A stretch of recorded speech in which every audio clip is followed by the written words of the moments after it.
उत्तर भारत इस समय दोहरी मार झेल रहा है। एक मौसम और दूसरा प्रदूषण। घना कोहरा और बढ़ते वायु प्रदूषण ने हालात को बहुत ही गंभीर बना दिया है। देश की राजधानी दिल्ली समेत एनसीआर, यूपी, पंजाब, हरियाणा और राजस्थान के कई इलाकों में विजिबिलिटी इतनी कम हो गई है कि सड़क, रेल और हवाई यातायात पर सीधा असर पड़ रहा है। कई जगहों पर दर्दनाक सड़क हादसे भी हो गए हैं। दिल्ली की बात करें तो यहाँ AQI एक बार फिर खतरनाक स्तर पर जा पहुंचा है।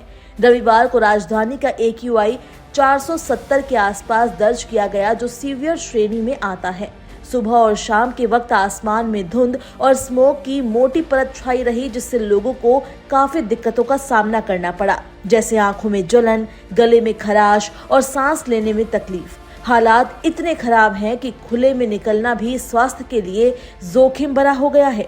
दिल्ली एनसीआर में प्रदूषण के बढ़ते स्तर को देखते हुए वायु गुणवत्ता प्रबंधन आयोग यानी CAQM ने सख्त कदम उठाए हैं। आयोग ने सभी बाहरी खेल गतिविधियों और खुले में होने वाले शारीरिक आयोजनों को तत्काल प्रभाव से निलंबित करने के निर्देश दिए हैं। चेतावनी दी गई है कि ऐसे प्रदूषित माहौल में लगातार आउटडोर गतिविधियां लोगों के स्वास्थ्य पर गंभीर असर डाल सकती है।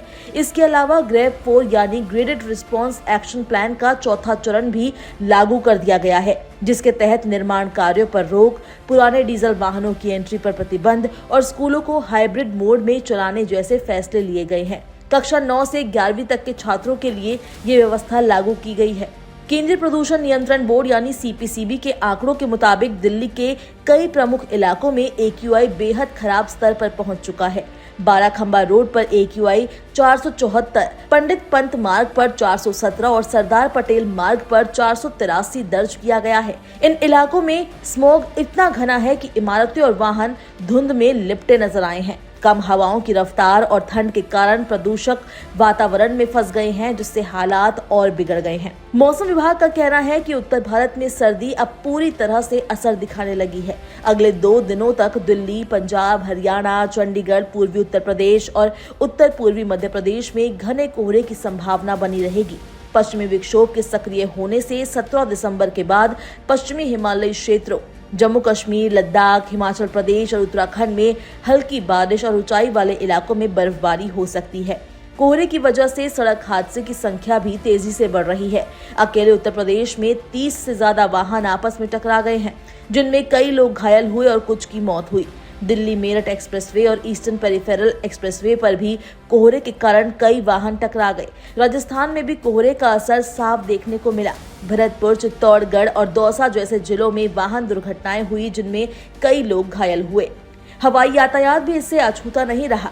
दिल्ली के इंदिरा गांधी अंतर्राष्ट्रीय हवाई अड्डे पर कोहरे के कारण उड़ानों का संचालन प्रभावित हुआ। रविवार को प्रस्थान करने वाली लगभग 85% उड़ानें देरी से रवाना हुई, जबकि आगमन वाली करीब 1/3 उड़ानों में भी विलंब हुआ।